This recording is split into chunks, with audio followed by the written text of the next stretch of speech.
Hello, my dear friends. You're on RFR News Channel, and today we will discuss the situation in Ukraine and Russia, let's say. We have a lot of very interesting updates today, significant number of details, geolocations, and so on. So let's start.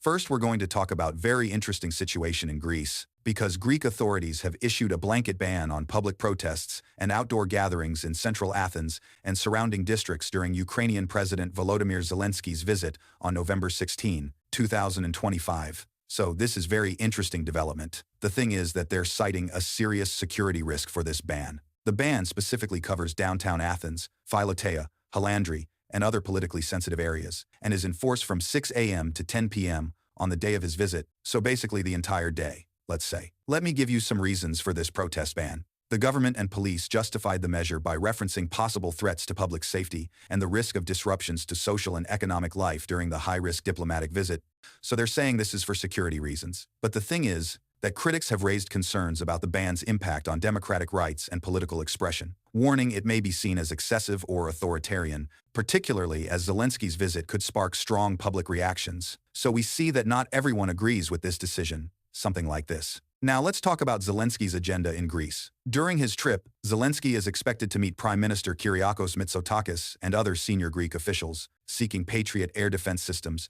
and Mirage 2000 fighter jets to support Ukraine's war effort. So once again, Zelensky is asking for military aid. The request reportedly comes after recent losses of Patriot missile stocks due to Russian strikes, and forms part of Ukraine's urgent push to replenish air defense capabilities. So we see that Ukraine is suffering losses in air defense systems, and they need replacements, obviously. Now let's discuss massive Russian attack that took place on the night of November 15. On the night of November 15, starting from 19 on November 14, the Russian forces launched a combined aerial attack on Ukraine. So this is another massive attack on Ukrainian infrastructure. The thing is that Russians used 3 Kh-47M, 2 Kinzhal, aeroballistic missiles, fired from the Tambov region airspace, and approximately 135 unmanned attack drones of Shahed, Gerbera, and other types. So we're talking about 3 missiles and 135 drones, significant number, mostly launched from Russian territory, including Kursk, Milarovo, Orel, Primorsko-Akhtarsk, Bryansk, as well as from occupied Crimea around Chauda and Haudiyska. So attack was launched from multiple directions, something like this. Ukraine's air defenses, comprising aviation units, anti-aircraft missile forces, electronic warfare, unmanned systems units, and mobile fire groups, successfully repelled the attack, at least partially. By 9 on November 15, 2 Kinzhal missiles and 91 drones were either destroyed or suppressed across northern, southern, and eastern Ukraine, so Ukrainian air defense shot down 2 out of 3 Kinzhals and 91 out of 135 drones, while 1 missile and 41 drones struck 13 locations with debris falling at 4. The attack was ongoing with several enemy drones still airborne, and Ukrainians were urged to follow safety protocols, so not all targets were intercepted. Now let's discuss very interesting situation around Dobropilya, because the so-called Dobropilya cauldron refers to repeated Ukrainian claims of encirclement of Russian units near Dobropilya, so Ukrainians are saying that Russians are encircled in this area. But the thing is that Russian forces have conducted ongoing offensive operations in neighboring settlements such as Vladimirovka and Shakov. So we see that Russians are actually advancing, not retreating or being encircled. Something like this. Russian assault aircraft and mechanized troops have reportedly cleared Vladimirovka and advanced into the eastern part of Shakove, focusing attacks on Ukrainian positions along the left bank of the Kazeni-Terets River, so we see systematic progress from Russian side. Russian sources highlight that kamikaze drones and elements of the 68th Separate Regiment of the 20th Motorized Rifle Division are actively targeting Ukrainian Army airborne units and bases in Shakov, so we have specific information about units that are involved in this operation. Let me give you some details about status of Dobropilya area. Ukrainian forces have repeatedly claimed that Russian troops were encircled near Dobropilya,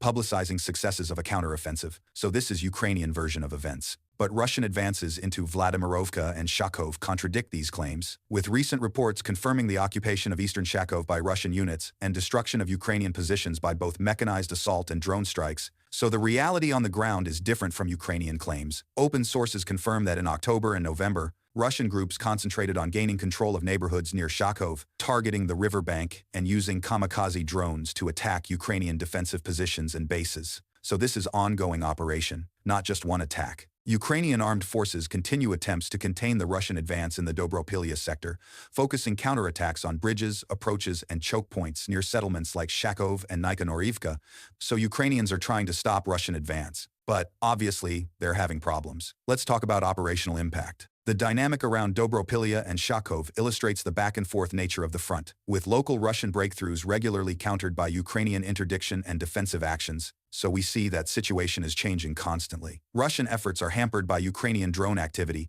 defensive mining, and artillery, but video and text reports confirm ongoing elimination of Ukrainian positions, especially with targeted strikes from Russian specialized reconnaissance and airborne units, so despite Ukrainian resistance, Russians are making progress. Now let's move to the line of combat contact, and we're going to talk about Novopavlovka in the Dnipropetrovsk region. Russian forces have launched a significant mechanized assault on the key settlement of Novopavlovka, resulting in the reported penetration and partial occupation of the settlement's southern and eastern sectors, so this is a very important update. The thing is that 2 days ago, using heavy fog as cover, Russian armored and infantry units broke into the area, reaching the town center and dispersing along Mostovaya Street and the T-428 highway toward Mezhevaya. So Russians are using fog for cover. Something like this, same tactic they used in other areas. Both Ukrainian military analysts and official sources have acknowledged that Russian infantry has managed to spread through much of Novopavlovka, with Ukrainian forces continuing to shell the settlement to slow the Russian advance, so even Ukrainian sources are confirming Russian progress in this area. Let me give you some details about situation in Novopavlovka.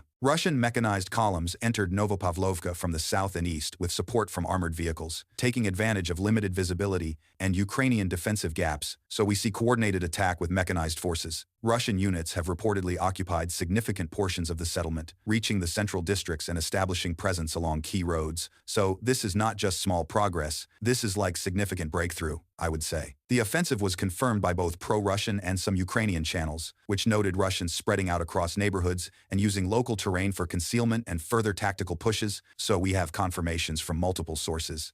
Now let's talk about another update from the front line. A Ukrainian army-operated Yugoslavian BMP M80A infantry fighting vehicle was reportedly destroyed northeast of Konstantinovka by a precise hit, believed to have been from a Russian 152mm Krasnopol M2 guided artillery projectile. So this is very precise strike. The incident is noted across multiple social and news channels, which describe the destruction of the armored vehicle, highlighting the effectiveness of the Krasnopol M2 system in precision strikes against moving and armored targets, so we see that Russian guided artillery is very effective. Let me give you some technical details. The BMP M80A is a Yugoslav-designed infantry fighting vehicle, known for its amphibious capabilities and armament, including a 20mm autocannon and anti-tank missile launchers, so this is like old Yugoslav equipment that Ukraine is using. The Krasnopol M2 is a modernized Russian 152mm laser-guided artillery shell, capable of homing in on targets designated by either drone or forward observer, resulting in high accuracy and lethality against armored vehicles. So this is modern Russian weapon system that is very effective against armored targets, something like this. And we have additional update about Novopavlovka, because the Russian armed forces have achieved a significant mechanized breakthrough into the village of Novopavlovka in the Dnipropetrovsk region, as confirmed by Ukrainian sources, so once again even Ukrainian sources are confirming this. The breakthrough reportedly occurred under cover of fog, which aided the Russian troops in crossing the Volchya River with approximately 10 pieces of equipment, allowing them to establish footholds in the southern and central parts of the settlement. So we're talking about 10 pieces of equipment, which is significant force. Reinforcements are said to have bolstered the initial assault wave, so Russians are not just sending first wave, they're also sending reinforcements to consolidate positions, something like this. The thing is that this tactical success is considered highly valuable, since the fog provided critical concealment from Ukrainian drone surveillance and artillery strikes, so once again fog played very important role in this operation. Without such cover, crossing the river and advancing across open fields exposed to drone attacks would have likely inflicted severe casualties on the attacking Russian forces, so Russians were very lucky with weather conditions. Or maybe they planned this operation specifically for foggy weather, who knows.